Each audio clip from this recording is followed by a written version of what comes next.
Hello, I'll be speaking about my feedback on the scalability and testing configuration management software. And first, I will start by explaining why scalability is an issue. Because when we are managing system, hopefully, we don't have to worry about the configuration management and worry about the systems. But actually, it is the case. Rudder is a continuous configuration management software with a big compliance focus. We define the configuration within the web interface or within the API. We check this configuration on every node every 5 minutes. And once this configuration has been checked, information is sent back to the Rudder server, which computes the compliance. So, as you can figure, it comes up with a lot of data and lots of data processing. So that's why it's a topic. We define configuration within Rudder by working on two different spaces. The first one on the left is the configuration part of the systems. So the techniques, which are configuration templates. So codes with variables you can fill in. You fill this variable in directives. On the right side on the page, you have the nodes that you are managing.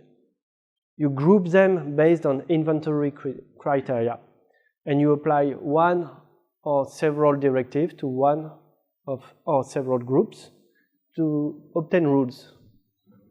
Then Rudder will take all this information, plus global parameters, plus the policy mode, the schedule, the properties that you can define on the nodes. So you can add, again, more information on the nodes than there are in the inventories.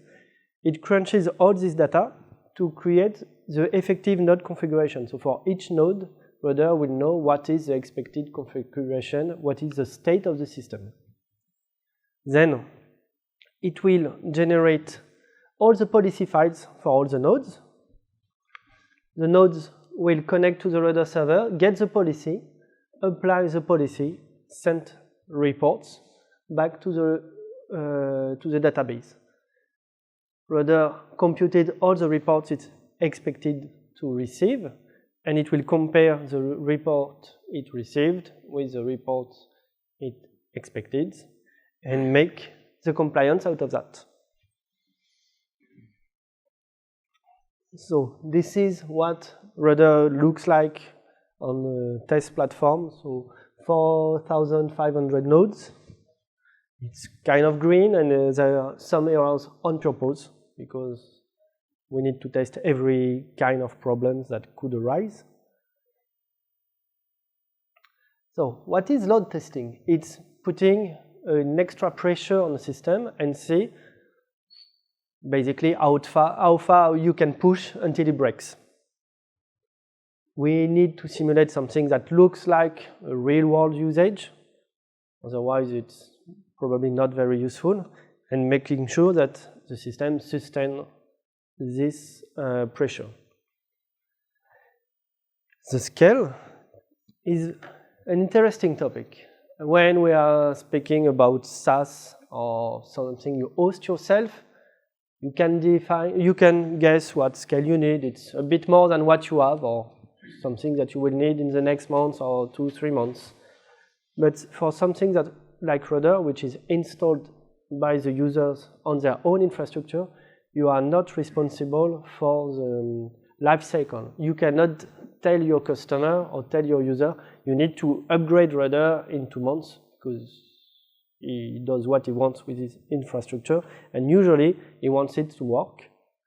So upgrades can only be done during maintenance windows and with a lot of tests before to be sure that it doesn't break everything. So we have to think in the long term and to evaluate what we will need for in the next 6 months or next year or next 2 years. A German car manufacturer is currently using Rudder with 13,000 nodes on a very old Rudder 3 version, 40,000 nodes on a less old but still old Rudder 4.1 version. And they asked us, are you sure that we can put all of them, all these nodes plus the one we will have this year, on one Rudder server? We were confident. We said yes, of course. And they told us, please, can you check? How hard can it be? 13, 3 years ago, 20,000 should be okay. Also, Rudder runs on quite old operating systems. We support CentOS 7, Red Hat RHEL 7/12. Some dependencies on this system are very, very, very old. PostgreSQL 9.2 is not supported anymore by PostgreSQL. Yes? I use /10 and /11. We are not supporting the Rudder server on /11 anymore. So the performance of this, pardon? So the performance impact of this can also be a problem. An overview of the architecture on the technical part of Rudder. We have the interface to define the configuration. We have databases when we store compliance configuration, all the inventories. We have something that computes the configurations and the nodes and relay to cross networks. A bit more technical approach. This is Scala.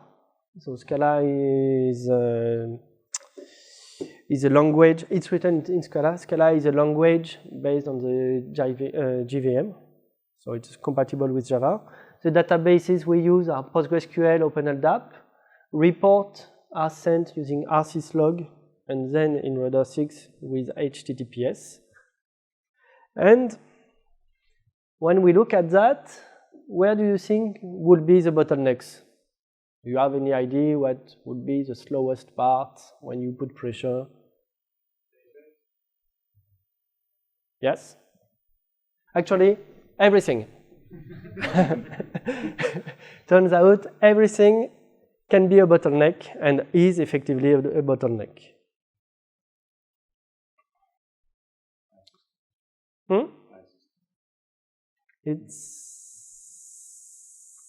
Yes, there is a file system that's not written also. So we have even more bottlenecks than on this one. So to test the 20,000 nodes, with 20,000 nodes, what do we need? We need inventories for 20,000 nodes, obviously. Some configuration that looks realistic enough. Reports from these nodes to test the compliance.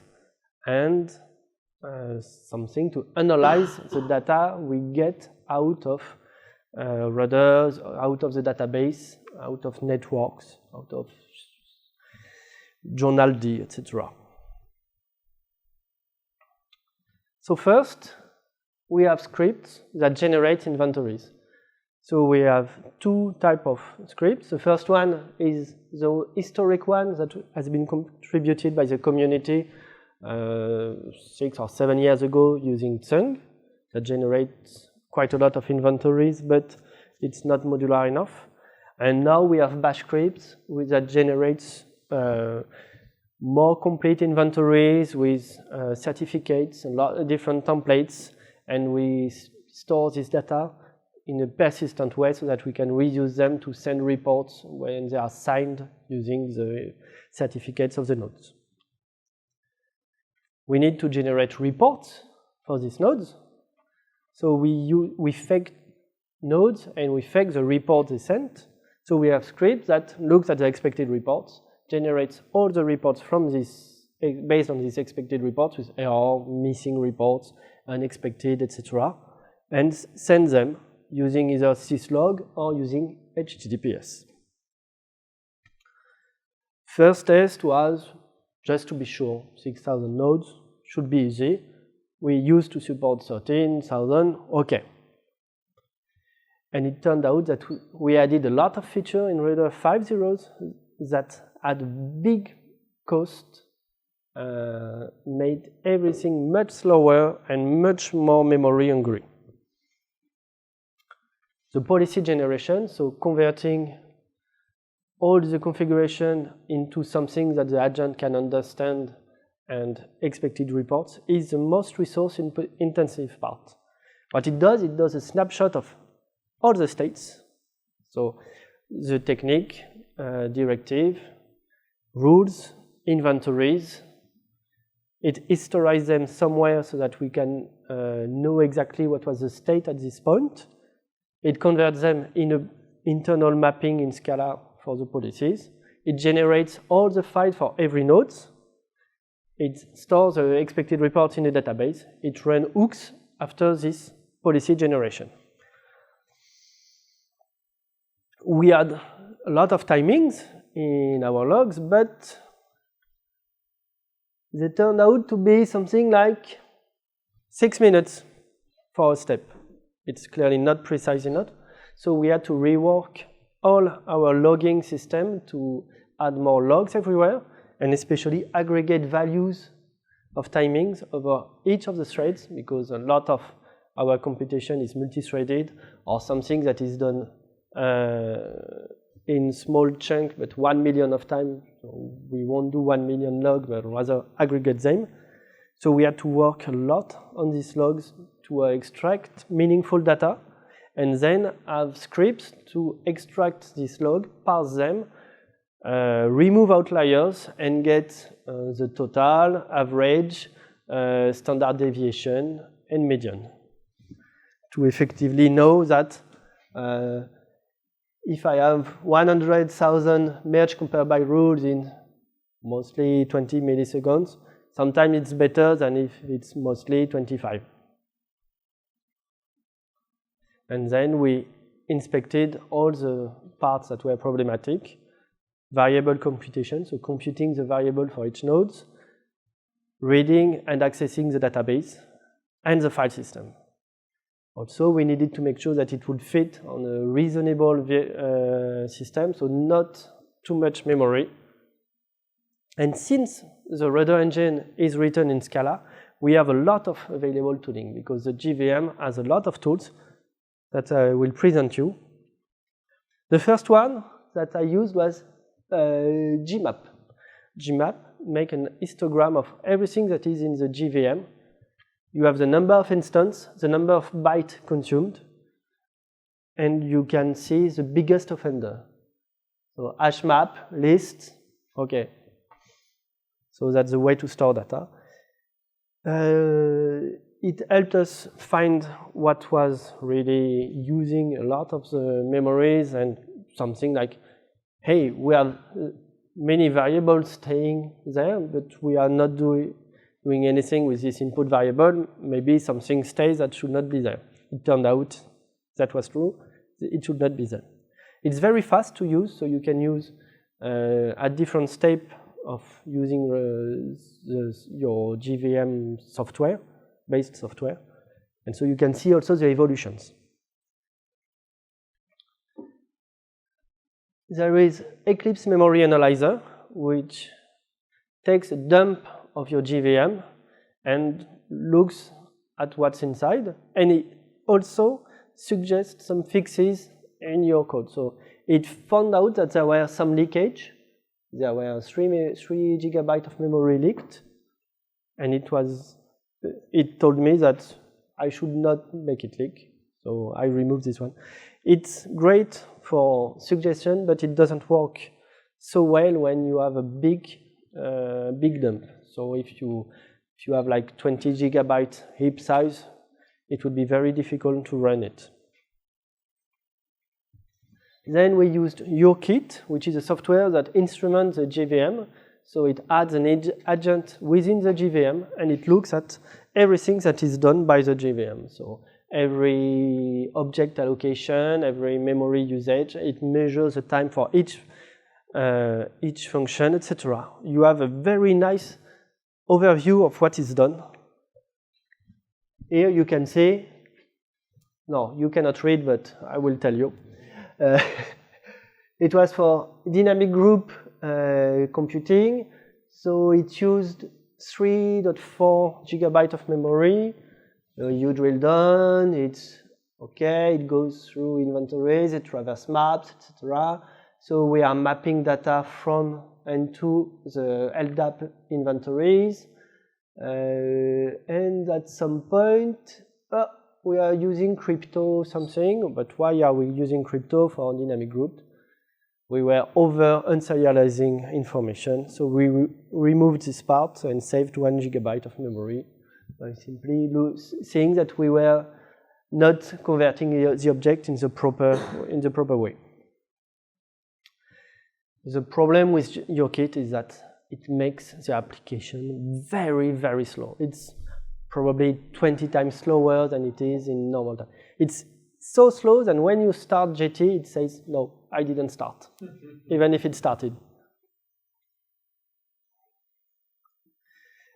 And then there is this website, GCEasy, when you take your garbage collection logs, you upload it, and it tells you your memory usage. You have a bunch of statistics, how many posts did you have, the average time for the post. So post is full garbage collection, minimum time, maximum time. This was at the beginning of the test. So we had some peaks at 12 gigabytes of memories. It was not so great for 4,000 nodes. Based on all this information, it turned out that we were making too much object. We are generating a lot of short-lived objects. It put so much strain of the garbage collection that it slowed everything down. And we were computing also many things that we were simply not using after because of the history of Rudder. The way we coded it, at some point we needed some information, and then we didn't need it, and we forgot to remove the dead code. Turned out also that JSON is very, very slow to serialize and deserialize, and it uses a lot of memory. And then I/O, so writing on the file system, is slow. So we did some optimization. We used views on collection when necessary. The views on Scala, it's kind of like a view in a database. It's a wrapper around the original collection, so you don't instantiate new object, but you can leak data because of that. We fixed many algorithms to remove some lookup that we didn't need. And we had to change most of the way we wrote code in big policy generation, in the policy generation, because the JVM couldn't garbage collect data that were still in scope, even if it was not used anymore. And that was a big surprise to us. We thought that it was correctly garbage collected, but no, so we had to create blocks to help the garbage collection. We batched all our query to database. So rather than telling, give me all the 20,000 nodes in one go, we were, okay, give me 500 and then the 500 afterwards. So because of the serialization, it used a lot of memory. By using smaller chunk, we reduced the memory usage.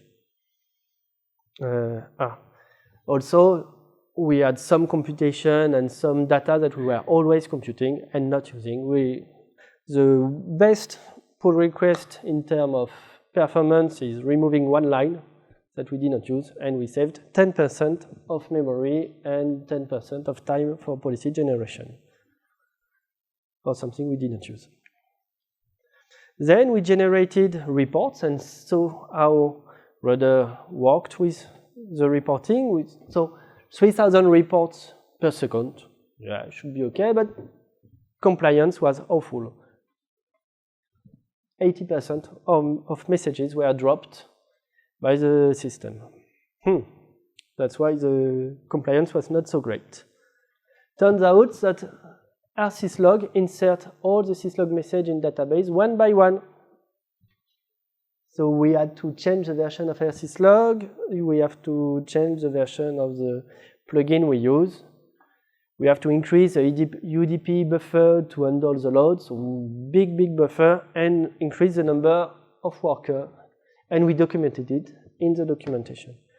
That fixed the network part for now, but in 6.0, we completely drop syslog, and we are using HTTP reports that are parsed using Rust module, and so it's much more efficient, and we don't need all this hack anymore. The computing compliance couldn't deal with all this report also. Computation of compliance is fetching the nodes, the last run of each node, getting the expected report for this node, getting the expected reports for this node, expanding all the variables, computing compliance, a lot of PostgreSQL queries and complex queries, and the computation were on the Scala part.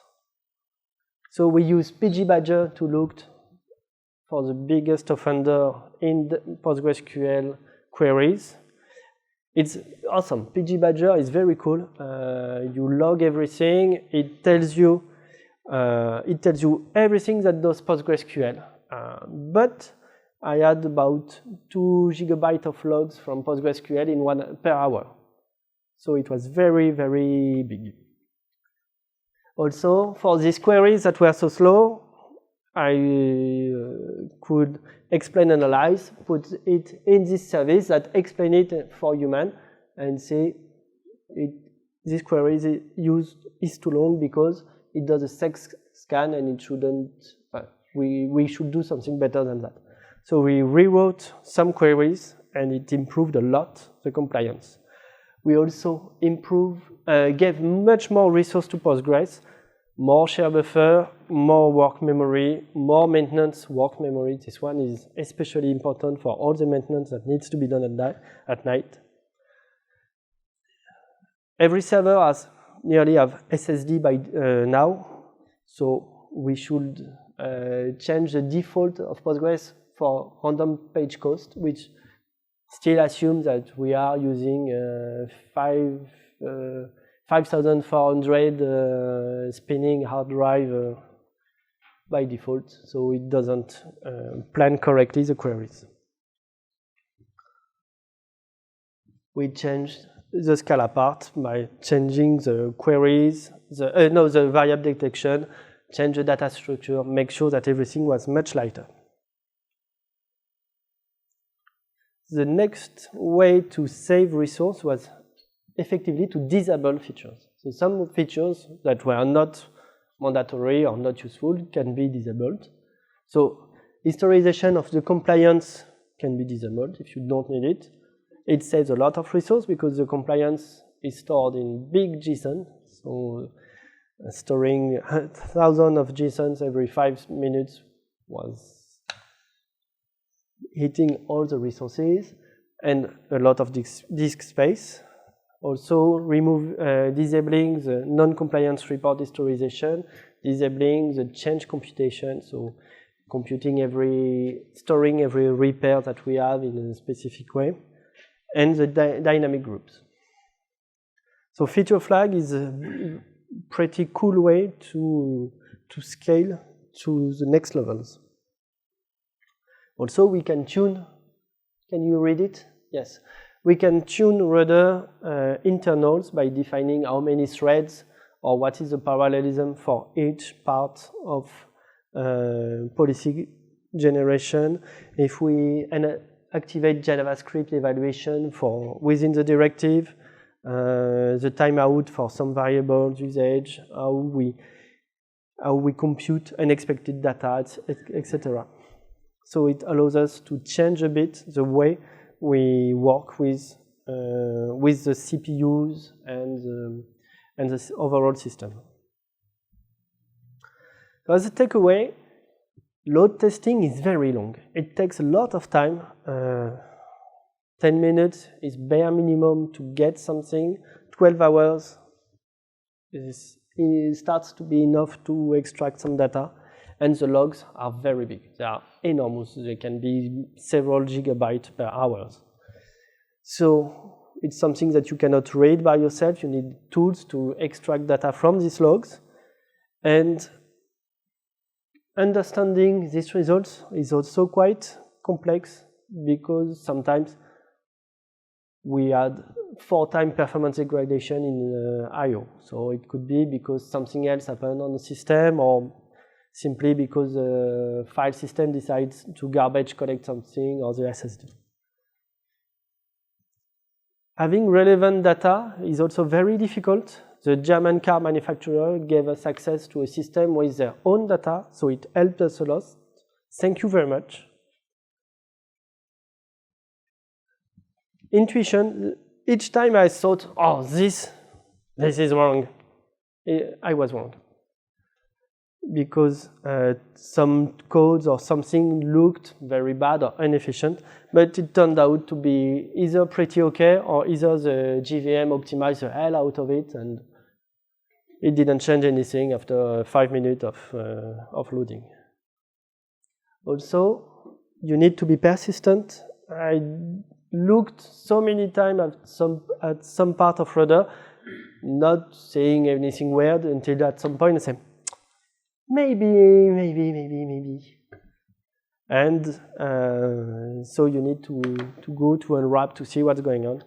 For instance, in the train going to CfgMgmtCamp, I thought, maybe there's something there.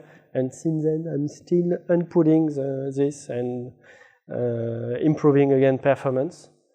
So I've been bothering a lot my colleagues, and I'm sorry for bothering them, and I thank them also for bearing with me when I'm telling, oh, I improved 10%, and they look happy, they're nice.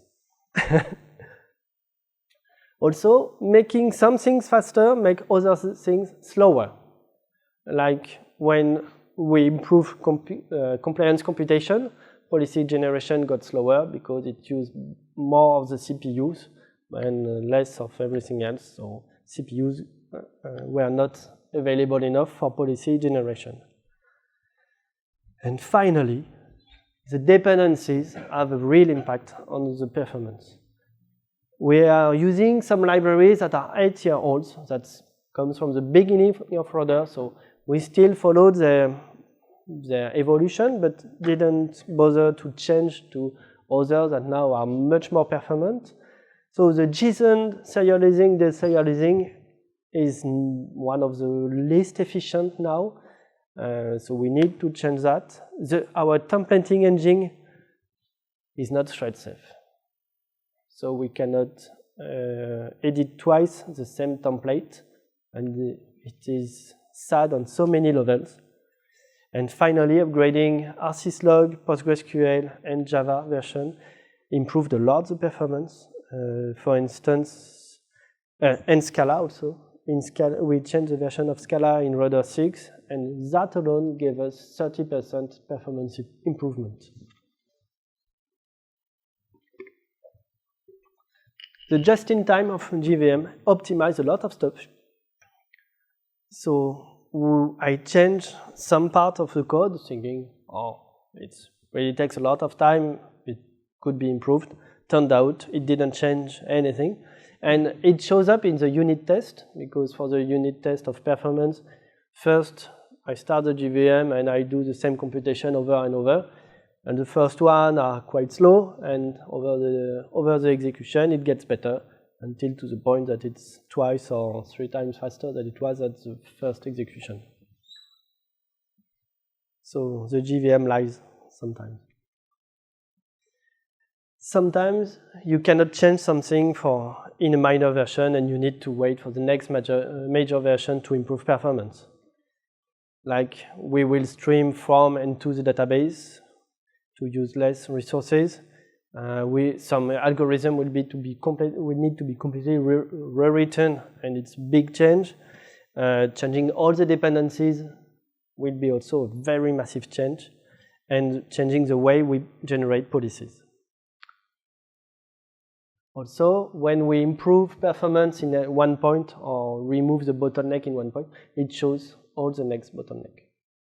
So it feels like a never-ending task, something that you always have a new one, but hopefully they get smaller and smaller. So the bottlenecks at some points are not very problematic and you can live with them.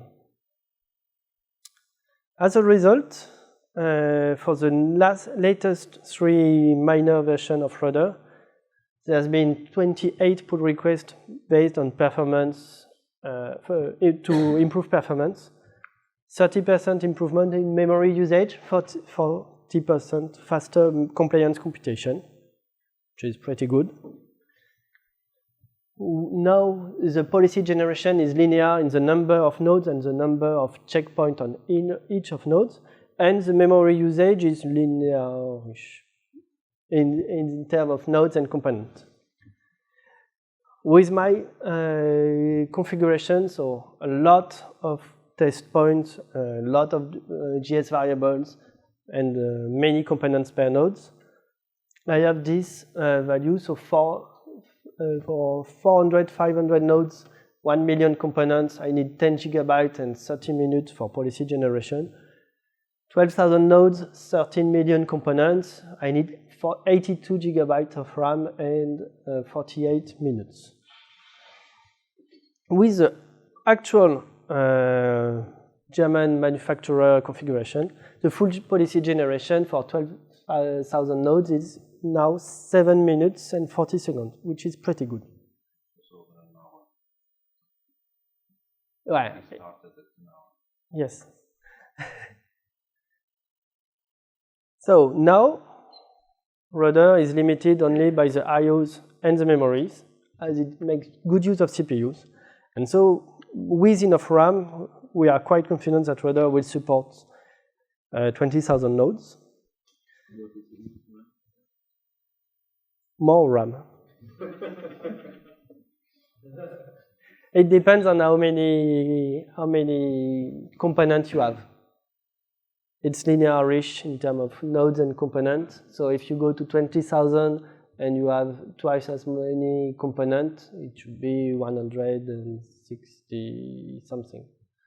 But since the policy generation is much smaller and there is only 1.9 million components with this, it should fit in the 82 gigabyte. Yes? Do you have any recommendations anywhere on scaling the root server or the guide to Yes, there is a documentation, a page on the documentation, how to scale, how to configure the PostgreSQL also based on what type of server you have, how to tune rsyslog if you are still using Rudder 5.0, and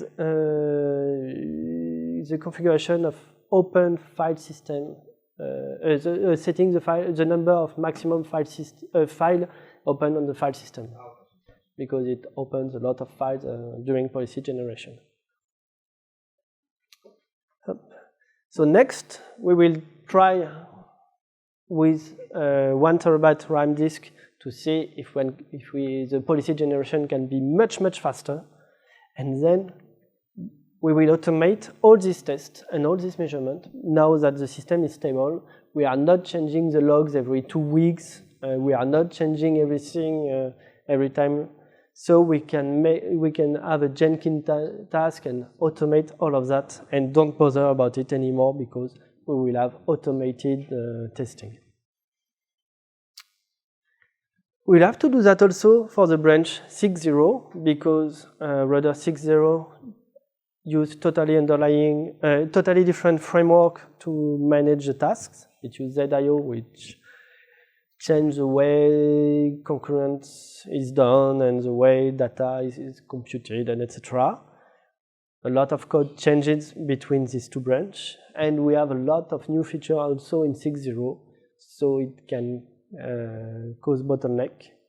A lot of work has already been done in 6.0, so we have only 20% difference between 6 and 5.0, but we hope that we will have better results with 6.0 than we have with 5.0. What could have been better? We should have built Rudder with observability 10 years ago, and have all this data and all this measure available so that we could have seen the evolution of everything over time. We would have known what would have caused regression and detect it immediately. But okay, we didn't know it. We didn't do it, so now we need to do it. And we will now keep the library up to date, so make sure that we are always using the best, or at least not the worst, library for a given task. The cost of changing a deprecated library is enormous, so we need to do that before it's deprecated, and the quality impact is huge.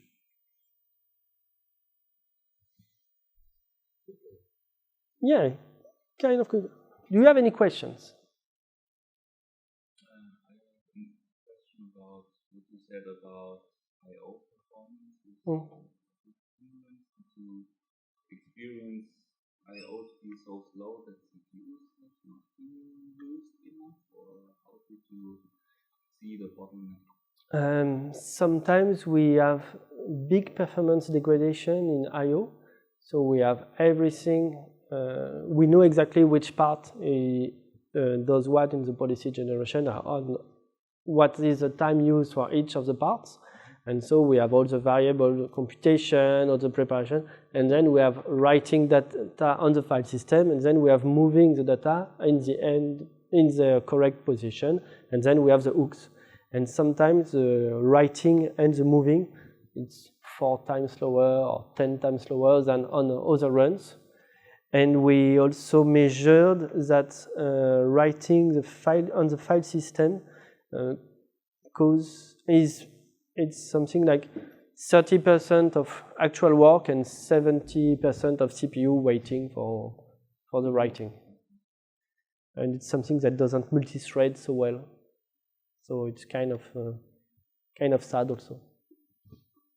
So we try to see if using a much faster file system or much faster subsystem makes it effectively faster, or if it's something else, because maybe it's something we don't do correctly. Any other questions? There's a reason we wait to have a guide or something about experiencing ourselves that we can perform and our own ability.